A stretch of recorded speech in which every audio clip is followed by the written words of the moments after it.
এবং আমাদের যে কর্তৃত্ব যে ক্ষমতা এটা স্থায়ীভাবে থাকে না, নষ্ট হয়ে। কাজেই তুমি এগুলো বন্ধ করো, তা না হলে আমরা তোমার বিরুদ্ধে এবং তোমার যে অনুসারী আছে এদের বিরুদ্ধে আমরা ব্যবস্থা নিতে পারব। যাদের ক্ষমতা আছে তারাই তো বাঁচবে, কি বলে। তো এমন একটি পরিস্থিতি অবতারণা ঘটল যে তারা সবাই মিলে একটা দল করলো, গ্রুপ করলো। কুরাইশরা সবাই একত্রিত হলো যে আজ থেকে মুহাম্মদ ইসলামকে ইসলামের দাওয়াত থেকে ফেরাতে হলে তাকে বন্দী করে রাখতে হবে, নজরবন্দি যেটাকে আমরা বলি। তো একটি পাহাড়ের ভেতরে, পাহাড়ের মাঝখানে প্রায় ৬২ জন সঙ্গী সাথী, রাসূলুল্লাহ ইসলামের চাচা, তার স্ত্রী খাদিজা, ফাতেমা, হাসান, হুসাইন সহ তার চাচাতো ভাইরা, আত্মীয় স্বজনেরা, যারা ইসলাম গ্রহণ করেছে সবাইকে এই ২ পাহাড়ের মাঝখানে তাদেরকে নির্বাসন দেওয়া হবে। এটা করলো তারা মক্কার যারা নেতা ছিল, নেতৃস্থানীয় এবং ক্ষমতাশীল লোকেরা ছিল, তারাই কাজটা করল। প্রায় ৩ বছর, একদিন দুদিন নয়, ৩ বছর তাদেরকে এই জেলখানায় বন্দী করে রাখা হতো। তাদেরকে খাবার দেওয়া হতো না, গাছের পাতা ছিঁড়ে তারা সেগুলো খেত।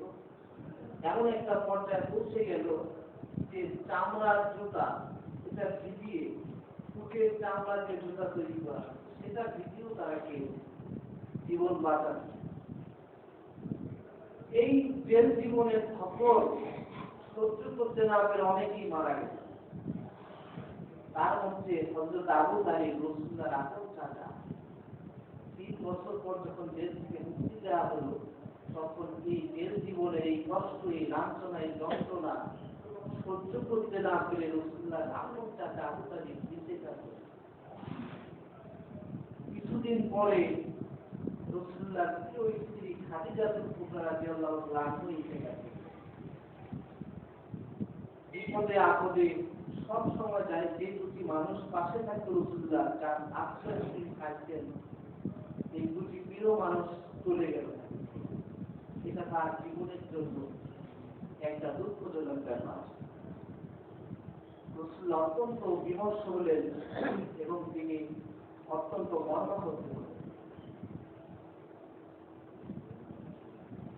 আল্লাহ রাব্বুল আলামিন তার এই মর্মাহত, কষ্টের এই জীবনটাকে একটা সান্ত্বনা দেওয়ার জন্য, দেখবেন আমরা যখন এক জায়গায় বসবাস করি, থাকতে থাকতে আমরা ক্লান্ত হয়ে যাই, কারণ মানুষ সবসময় নতুনত্বের দিকে চলে।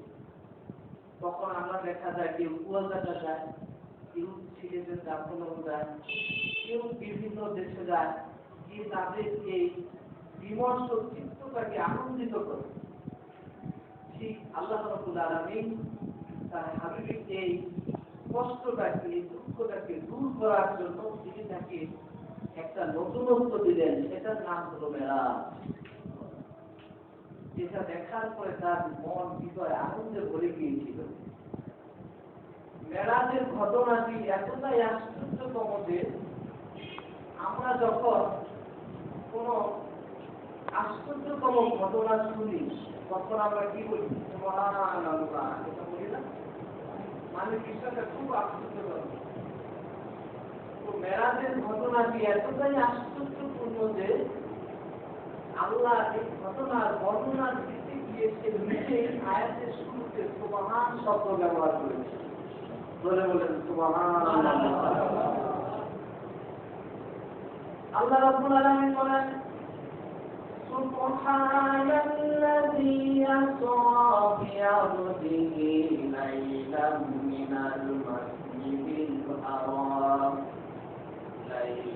মিনাল মাসজিদিল হারাম ইলাল মাসজিদিল আকসা। আল্লাহ রাব্বুল আলামিন বলেন, পবিত্র সে সন্তান যিনি তার বান্দা মুহাম্মদ সাল্লাল্লাহু আলাইহি ওয়াসাল্লামকে রাতের একটা অংশে মসজিদে হারাম থেকে বাইতুল মুকাদ্দাস পর্যন্ত ভ্রমণ করিয়েছেন। লিনুরিয়াহু মিন আয়াতিনা, যাতে করে তিনি তার নিদর্শন সমূহ তাকে দেখাতে পারেন। ইন্নাহু হুয়াস সামিউল বাসীর। নিশ্চয়ই আল্লাহ রাব্বুল আলামিন সব কিছু শোনেন এবং তিনি সব কিছু দেখেন। তিনি অন্ধ নন, তিনি বধির নন। আল্লাহ রাব্বুল আলামিন তার হাবিবের মনের কষ্টকে দূর করার জন্য রব্বুল আলামিন মেরাজে আরো 7 দিনে তাকে দাওয়াত করলেন। সিরাত ইবনে হিশাম লিখেছেন, তাফসীর ইবনে আব্বাসের মধ্যে এসেছে, হযরত আব্বাস রাদিয়াল্লাহু তাআলা বর্ণনা করেছেন, রাসূলুল্লাহ তার বোন উম্মে হানিফ করে ঘুমিয়েছিলেন। আর একটি বর্ণনা এসেছে নবী তাবার হাতিমে ঘুমিয়েছিলেন। হৃদয়ে করা দুঃখ আর ব্যথা যন্ত্রণা তার কাছে সব মানুষকে চলে গেছে। আল্লাহ রাব্বুল আলামিন ইসরাঈলকে পাঠালেন, যাও তুমি গিয়ে আমার হাবিব যার সাথে নিয়ে আসো, আমি তার মনের সব দুঃখ কষ্টগুলোকে দূর করে দিব। ইসরাঈল আসলো, এসে বলল, ইয়া রাসূলুল্লাহ, হাবিবাল্লাহ হুজুর, আল্লাহ রাব্বুল আলামিন আপনাকে আরো শান্তিতে দাওয়াত করেছে, আজ পর্যন্ত কোনো নবী রাসূলকে আল্লাহ সেখানে দাওয়াত করেন নাই। আপনি চলুন, এসে দেখুন দুনিয়া আছে। জিবরাইল তার জালটাকে রাসূলুল্লাহর কত মোবারকের সাথে লাগিয়ে দিলেন। জিবরাইলের তার হাতটাতে রাসূলুল্লাহ কবর থেকে উঠলেন। দেখে দেখেন জিবরাইল দাঁড়িয়ে আছে। নবী বললেন, তুমি কেন দাঁড়িয়ে আছো? জিবরাইল বললেন, চলুন, আল্লাহ রাব্বুল আলামিন আপনাকে আরো 7 দিনে নিয়ে যেতে বলেছেন। আল্লাহ নবী জমজমের পানি দিয়ে ওযু করলেন। আরেকটা বর্ণনায় এসেছে নবী গোসল করলেন। গোসল করে যখন তিনি বের করছিলেন দরজা দিয়ে, একটা শিকল ছিল দরজার মধ্যে, রাসূলুল্লাহ শরীর মোবারক শিকলের মধ্যে লেগে ওই শিকলটি চলতে লাগলো। রাসূলুল্লাহ বেরোলেন, এক সাহাবী, এক ফেরেশতা আল্লাহ রাব্বুল আলামিনের পক্ষ থেকে একটি কোরআন নিয়ে আসলো। কোরআন হচ্ছে বিদ্যুতের তেলাওয়াত কয়েক গুণ বেশি শক্তি এবং কতগুলি সম্পন্ন একটি বাহন। মাঝে মধ্যে এসেছে আল্লাহ হাবিব বলেন, তাফাতুনা বিআনুন তাফসিরে মালে দুনার বলুন।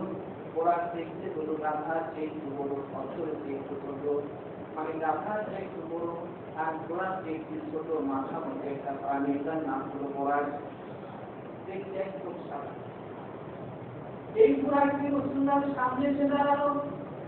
আল্লাহর হাবিব কোরআনের মধ্যে যখন উঠতে চাইলো, কোরআন যখন কোরআন রাসূলুল্লাহকে নিতে চাইলো না, রাসূলুল্লাহ বললেন, কোরআন কি জন্য তুমি আমাকে নিতে চাও না? কোরআন বলে, ইয়া রাসূলুল্লাহ, আপনি সমস্ত নবী রাসূলদের সর্দার, কিছুক্ষণের জন্য আমি আপনাকে আমার মাঝে গ্রহণ করতে চাই না। আপনি যদি আমার সঙ্গে ওয়াদা দেন কিয়ামতের কঠিন দিনে আপনি যেদিন জান্নাতে যাবেন সেদিন আমি কোরআন ছাড়া অন্য কোনো ভয় করবেন না, যদি আপনি ওয়াদা দেন তাহলে আমি আপনাকে আল্লাহর ভাষা পৌঁছে দিতে পারি। নবীজি বললেন, ঠিক আছে, এটা হচ্ছে কোরআনের ভালোবাসা রাসূলুল্লাহর প্রতি। নবীজি বললেন, ঠিক আছে, তুমি আমি ওয়াদা দিলাম, আমি কথা দিলাম, জান্নাতে আমি যখন যাবো তুমি কোরআন ছাড়া আমি অন্য কোনো কোরআনকে উঠবো না। এবার কোরআন খুশি হয়ে গেল, রাসূলুল্লাহ কোরআনের উপরে চললেন। হাদিসে পাকের মধ্যে এসেছে মাত্র 2 কদম লেগেছে বাইতুল্লাহ শরীফ থেকে বাইতুল মুকাদ্দাস থেকে, যেখানে 3 মাসের রাস্তা অতিক্রম করতে হয়।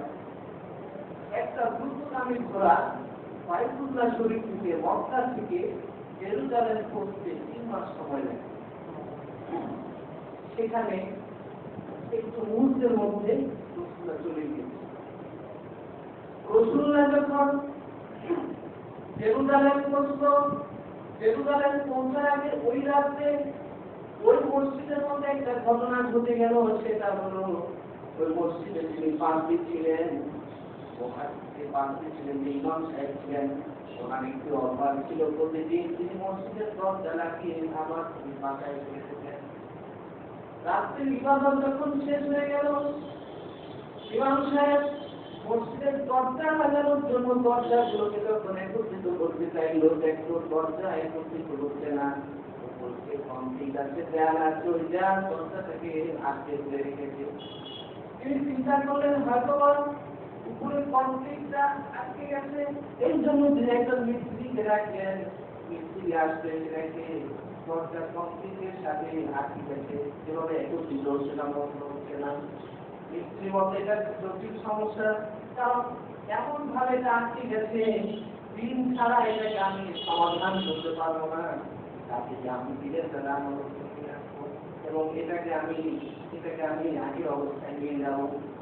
চলে গেল, দরজা খোলাই ছিল। রাসূলুল্লাহ সাল্লাল্লাহু আলাইহি ওয়াসাল্লাম ওই রাতে দোয়াকে করে বাইতুল মুকাদ্দাস জেরুজালেমে যখন অবস্থান করলেন, রাসূলুল্লাহ কোরআনটাকে একটা কুটির সঙ্গে বাঁধা হলো। যখন ভেতরে লোকের তাকিয়ে দেখেন, ভেতর থেকে সুগ্রাম বের হয়ে আসছে।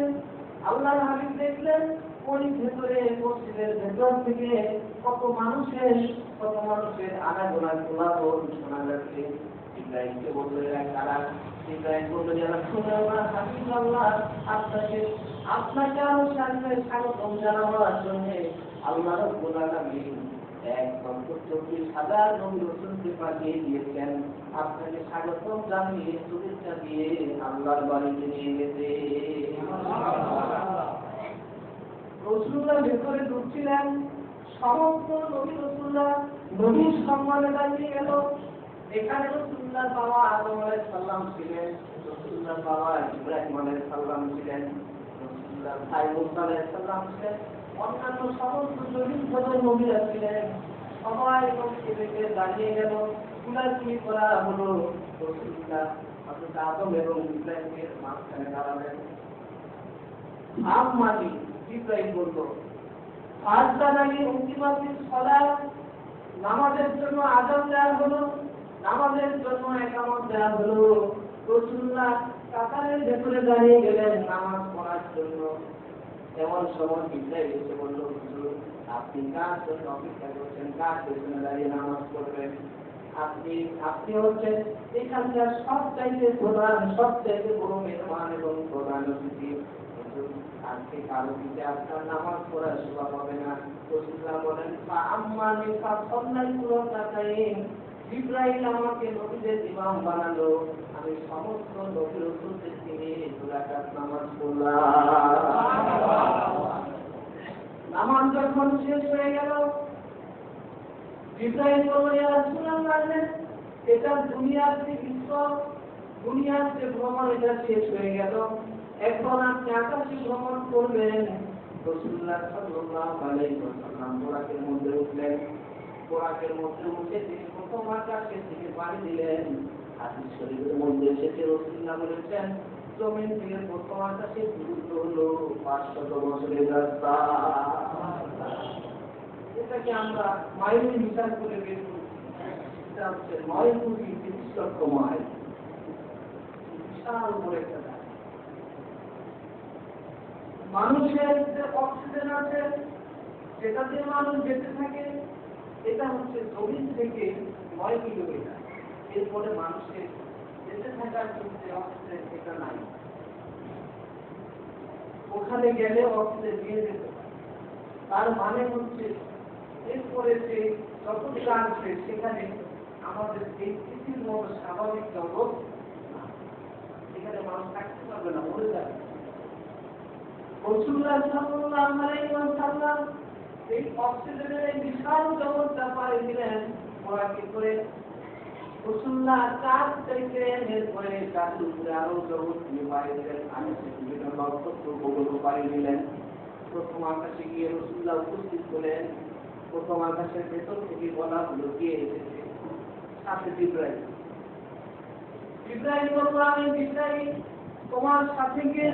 আমার সাথে মুহাম্মদ সাল্লাল্লাহু আলাইহি ওয়াসাল্লাম।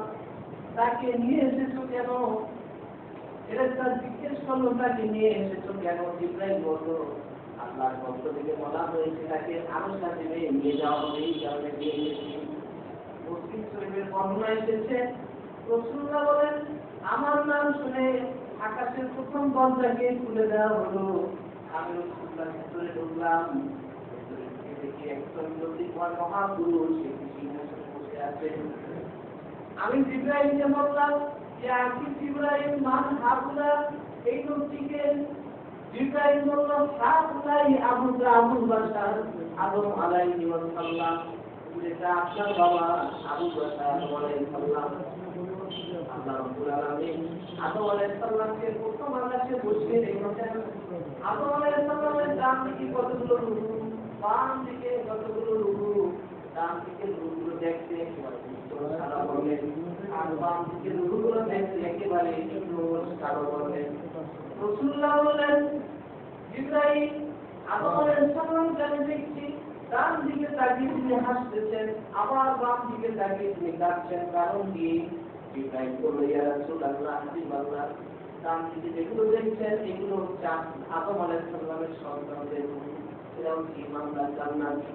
আর বাম দিকে যে রূহগুলো দেখছে এদেরকে কান্নাকাটি করছে, এগুলো কাজ ছেলে মেয়ে বংশধর, এরা হচ্ছে কাফের মুশরিক জাহান্নামী।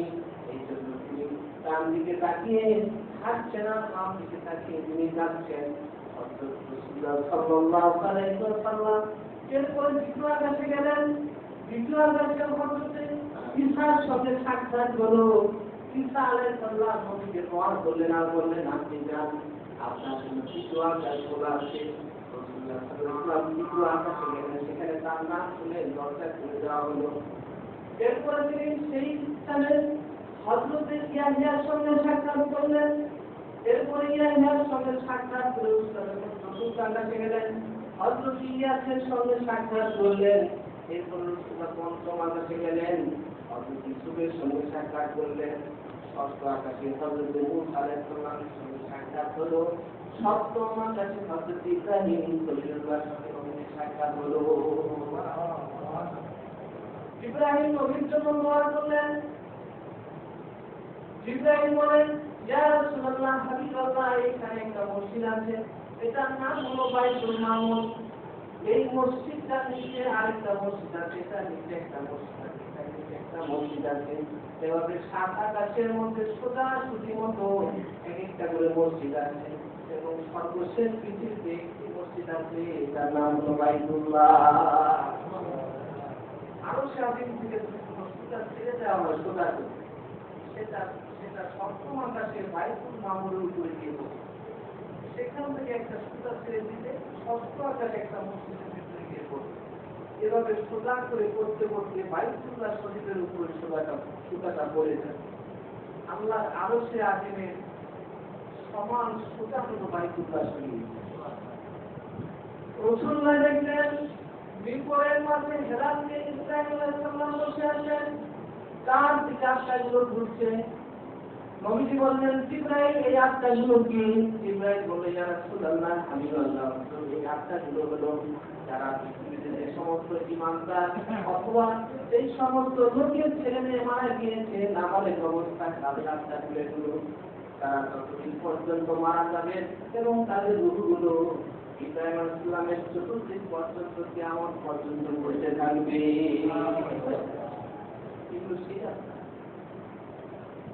এরপর জিবরাইল আলাইহিস সালাম নবীজিকে বললেন আপনি আরো করে চলুন। রাসূলুল্লাহ আরো করে চললেন। সপ্তম আকাশ পাড়ি দিয়ে রাসূলুল্লাহ দেখলেন বিশাল বড় একটা বড়ই গাছ। এই বড়ই গাছটি এত বিশাল বড়, নবীজি বলেছেন এটা ছায়াকে যদি একটা দ্রুতগামী ঘোড়া 500 বছর পর্যন্ত গিয়ে দৌড়ায়, তবু এই গাছটা সবচেয়ে ছোট ডালের যে ছায়াটা, এই ছায়া পর্যন্ত অতিক্রম করতে পারবে না। বিশাল বড় গাছ। এই গাছের মধ্যে অনেকগুলো পাতা আছে। হাদিস শরীফের মধ্যে এসেছে রাসূলুল্লাহ বলেছেন আল্লাহ রাব্বুল আলামিন যত মানুষ আর জিন সৃষ্টি করেছেন সকলের সমসংখ্যক পরিমাণ পাতা তিনি এখানে সৃষ্টি করেছেন। প্রত্যেক পাতার মধ্যে মানুষের নাম লেখা আছে, তার বাবার নাম, তার ঠিকানা লেখা আছে। যখন কোনো মানুষের ইন্তেকালের সময় হয়ে যায়, রাসূলুল্লাহ বলেছেন 40 দিন আগে ওই পাতাটি পড়ে যায় এবং ওই পাতাকে নিয়ে ওই লোকটা বাড়ির আশেপাশে ঘুরতে থাকে। 40 দিন পর গিয়ে তার টুকরে কবর করে আবার ফেরেশতা দিয়ে আসে। এটা হচ্ছে মানুষের জীবন মরণের একটি নিবন্ধন নামা। রাসূলুল্লাহ দেখলেন ওই কাজটা নিচে দুটি নহর প্রবাহিত হচ্ছে। হাদিসে পাকের মধ্যে এসেছে একটা নহর কালকা নদীর সঙ্গে মিশে গেছে, আরেকটি নহর ফোরাত নদীর সঙ্গে মিশে গেছে। অর্থাৎ জান্নাতের আকাশের দুটি নদী হচ্ছে, একটা নদী হচ্ছে ফোরাত নদী, আরেকটা হচ্ছে কালকা নদী। এটা হচ্ছে সিদরাতুল মুনতাহা, নিচের যে নহর ওই নহরের একটা অংশ। রাসূলুল্লাহ বলছেন এরপর উঠে দেখেন বিশাল গরমের একটা পর্দা। জিবরাইল বলল, ইয়া রাসূলুল্লাহ, হাবিবাল্লাহ, আল্লাহ রাব্বুল আলামিন যত সৃষ্টি জগৎ সৃষ্টি করেছেন এরপর থেকে কাল দেওয়ার কোনো অনুমতি নেই। আমি জিবরাইলের যাওয়ার কোনো অনুমতি নেই। এরপর যদি আমি জিবরাইলে একটু পরিমাণ সামনে যদি হই তাহলে আল্লাহ রাব্বুল আলামিন বুঝেন তাদের নিতে আমি জোরে করে নষ্ট হয়ে যাব, আমি শেষ হয়ে যাব। আমার বলতে যাওয়ার সম্ভব না, আপনি যেতে পারবেন, কারণ আপনার জন্য আপনি দাঁড়ান। একটু পরে রাসূলুল্লাহর জন্য রক্ত চলে আসলো, সবুজ রঙের একটা সিংহাসন, সবুজ রঙের একটা ফেরেশতা চলে আসলো। জিবরাইল বলেন, আমি আমার জীবনে ওই রকম ফেরেশতা জীবনে কখনো দেখিনি এবং আমার জন্মের পর থেকে ওই ধরনের কোন ফেরেশতাও আমি কল্পনা করতে পারিনি। এত সুন্দর সুগঠিত একজন ফেরেশতা এসে রাসূলুল্লাহর সামনে এসে দাঁড়ালো, বলল, ইয়া রাসূলুল্লাহ, হাবিবাল্লাহ, আপনি এখানে উঠুন, রক্ত আপনাকে আরো 7 দিন পর্যন্ত নিয়ে যাবেন। রাসূলুল্লাহ রক্তের মধ্যে উঠলেন, রক্ত দ্রুত গতিতে চলতে লাগলো। যত দ্রুত গতিতে চলেছে এর চাই তারও কয়েক গুণ অধিক সংখ্যক দ্রুত সম্পন্ন গতিতে চলতে লাগলো। চলছে তো চলছে, চলছে তো চলছে, চলার কোনো শেষ নেই। প্রথম নূরের পর্দার সামনে যখন পৌঁছে গেল, রাসূলুল্লাহ দেখলেন একটা পাহাড়ের জগৎ, শুধু হলুদ রঙের পাহাড়। এই রাসূলুল্লাহ হলুদ রঙের পাহাড়ের জগৎটা পাড়ি দিলেন। এরপরে 70,000 নূরের পর্দা, দ্বিতীয় পর্দায় যখন উপনীত হলেন, সেখানে তিনি আলোর জগৎ দেখতে পেলেন, সাদা রঙের আলো। এই জগৎটাও তিনি পাড়ি দিলেন। পাড়ি দেওয়ার পরে রাসূলুল্লাহ সাল্লাল্লাহু আলাইহি ওয়াসাল্লাম আগুনের একটা জগৎ দেখলেন। এই জগৎটা তিনি পাড়ি দিলেন। পাড়ি দেওয়ার পরে রাসূলুল্লাহ সাল্লাল্লাহু আলাইহি ওয়াসাল্লাম বরফের একটি জগৎ পাড়ি দিলেন। বরফের জগৎ যখন শেষ হয়ে গেল, এরপর অন্ধকারের একটা জগৎ দেখলেন। এই অন্ধকারের জগৎটা পাড়ি দিলেন। এরপরে শুধু পানির একটা জগৎ দেখতে পেলেন। 70,000 নূরের পর্দার ভেতরে ভেতরে আল্লাহ রাব্বুল আলামিন একটা একটা করে বিশাল জগৎ সৃষ্টি করে রেখে দিয়েছেন, যা মানুষের প্রেম আল্লাহর সৃষ্টির সমগ্র প্রেমের ছড়াছড়ার বাইরে। মানুষের জ্ঞান, মানুষের বুদ্ধি, মানুষের বিবেক পর্যন্ত যেতে সম্ভব নয়। এরপরে রাসূলুল্লাহ একটা একটা জগৎ পাড়ি দেওয়ার পরে নবীজি লা মাকানে পৌঁছে গেলেন। লা মাকান বলে যার কোনো স্থান নেই, এখানে কোনো স্থানের কোনো পরিমাপ নেই। এই জগৎটা যখন শেষ করলেন রাসূলুল্লাহ লা সামান, সেখানে কোনো সময় নেই, সময় কোনো কাজ করলেন, সেখানে তিনি পৌঁছে গেলেন। সেখানে কোনো সময় রাসূলুল্লাহ সাল্লাল্লাহু আলাইহি ওয়াসাল্লাম শূন্যের উপরে তিনি উপস্থিত হলেন। সময় নেই, কিছু নেই। হঠাৎ করে তিনি শুনতে পেলেন আবু বকরের কণ্ঠ। নবী অবাক হয়ে গেলেন, কি ব্যাপার? ঠিক না, আবু বকরের কণ্ঠ শুনতে পেলেন। আমি দেখাই যে আমার সাথে তো কেউ আসে নাই, কোনো ফেরেশতাও নেই আশেপাশে, বিরল দৃশ্য। নবীজি ভয় পাচ্ছিলেন, ভীত সন্ত্রস্ত হয়ে যাচ্ছিলেন। ঠিক এমন সময় তিনি আবু বকরের কণ্ঠ তার কানে শুনতে পেলেন। তাহলে কি আবু বকর আমার আগে এসে খুশি হলেন? আবু বকরের সম্মান জামাত দিতে চাই। এমন সময় পর্দার ভেতর থেকে একজন ফেরেশতা এসে বলল, ইয়া রাসূলুল্লাহ, হাবিবাল্লাহ, আপনি অপেক্ষা করুন, আপনার রব নামাজের মধ্যে ব্যস্ত আছে। নবী চিন্তা করলেন, আমরা সবাই তো আল্লাহর তসবিহ গুণগান নিয়ে ব্যস্ত থাকি, আল্লাহ রাব্বুল আলামিন আমার কিসের নামাজের মধ্যে ব্যস্ত পাচ্ছেন তিনি চিন্তায় পড়ে গেলেন নবী আল্লাহ রাব্বুল আলামিন নাকি নামাজের মধ্যে ব্যস্ত আছেন কতক্ষণ পরে নূরের পর্দা যখন সরে গেল রাসূলুল্লাহ সামনে আল্লাহ রাব্বুল আলামিন উপস্থিত হলেন আল্লাহকে কখনো জান্নাত চোখ দিয়ে দেখা সম্ভব নয় আল্লাহ রাব্বুল আলামিন বলেন লা তুদরিকুল আবসার কোন দৃষ্টি আমি অসীম সত্তাকে কন্ট্রোল করতে পারে না নিয়ন্ত্রণ করতে পারে না আমাকে দেখতে পারে না মুসা আলাইহিস সালাম আল্লাহ রাব্বুল আলামিনকে দেখতে চেয়েছিলেন কিন্তু তিনি দেখতে পারেন না আল্লাহ রাব্বুল আলামিনকে মুসা বলেছিল ফালাম্মা জাআ মুসা লিমিকাতিনা ওয়া কাল্লামাহু রব্বি আরনি আল্লাহ আমি আপনাকে দেখতে চাই আল্লাহ বললেন নাম কারণে মুসা তুমি আমাকে দেখতে পাবা না কারণ জান্নাত চোখ দিয়ে কখনো আমি আপনাকে দেখা সম্ভব না মুসা আলাইহিস সালাম নাফরমানরা না আমি আপনাকে দেখবো আল্লাহ বলে তুমি দেখতে পাবা না মুসা বলে আমি দেখবো আল্লাহ রাব্বুল আলামিন বলেন ঠিক আছে পরিবেশটা তৈরি করো হযরত মুসা আলাইহিস সালাম পাহাড়ে জমিন থেকে 1.5 মাইল দূরে 3750টা সিঁড়ি অতিক্রম করে দূর পাহাড়ের চূড়ায় গিয়ে দাঁড়ালো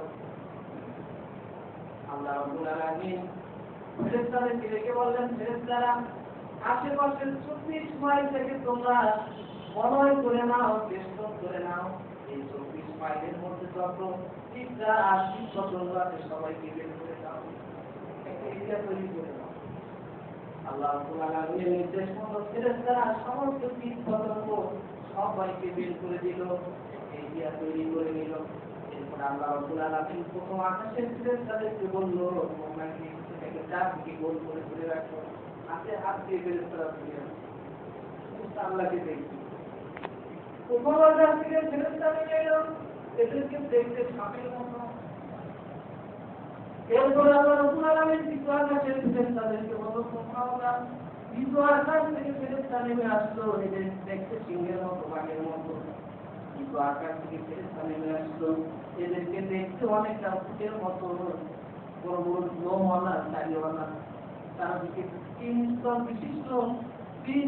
বিশিষ্ট বলয় তৈরি করে ফেললো আল্লাহ রাব্বুল আলামিন মুসাকে লক্ষ্য করে বললেন তুমি রেডি থাকো এখন তুমি আমাকে দেখবে আমি আল্লাহ রাব্বুল আলামিন তোমার কাছে আসতেছি এই করে তিনি 70,000 নূরের পর্দা থেকে সূর্যের মাথা পরিমাণ নূরটাকে ছেড়ে দিলেন নূর মানে আলো এইগুলো আমাদেরকে টাইপের আলো এগুলো অন্য ধরনের অন্য জাতের আলো আল্লাহ রাব্বুল আলামিন মুসাকে লক্ষ্য করে নূর ছেড়ে দিলেন মুসা আলাইহিস সালাম নূরের তাজাল্লি নূরের যে প্রভাব এটা সহ্য করতে না পেরে মুসা আলাইহিস সালাম অজ্ঞান হয়ে 1.5 মাইল ভিতরে পড়ে গেল আল্লাহ রাব্বুল আলামিনের নূরের তাজাল্লিতে খুব ভালো যত লাগিত ছিল সব চলে নষ্ট হয়ে গেল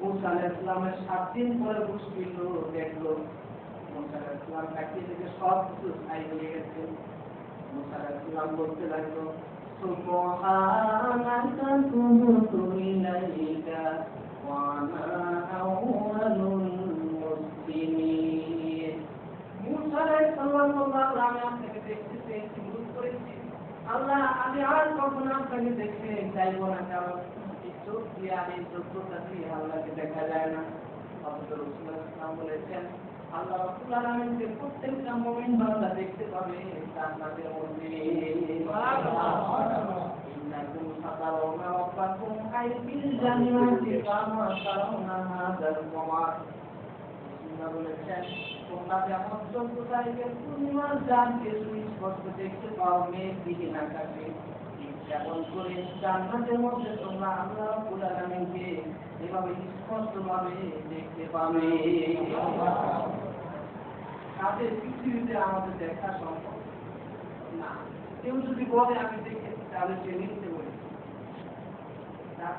এইটা আমরা চোখ দিয়ে আল্লাহকে দেখা যায়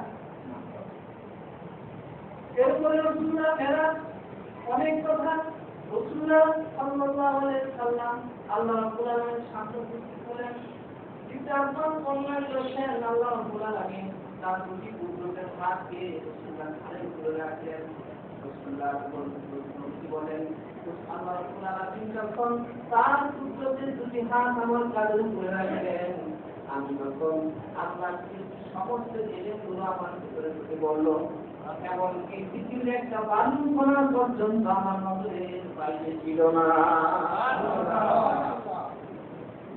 চিন্তা করুন, নবীজিকে যারা আমাদের মতো সাধারণ মানুষ বলে, এটা কি ভুল করছে কিনা? আমাদের কিরকম জ্ঞান আছে? সব মানুষ নিয়ে এক মানুষ। এভাবে এটা হচ্ছে মেরাজের সবচেয়ে আশ্চর্যতম ঘটনা। আল্লাহ রাব্বুল আলামিন কি মেরাজের সবচেয়ে বড় উপহার যেটা দিয়েছেন সেটা হলো নামাজ। আমরা সেই নামাজ পড়লো না, আর পড়লেও সপ্তাহে একদিন অথবা বছরের দুইবার। এছাড়া নামাজের প্রতি আমাদের কোনো গুরুত্ব নাই। যদি আমরা করি সেটা মুখে মুখে বলি, আসলে আমাদের বাস্তবতার সাথে নেই।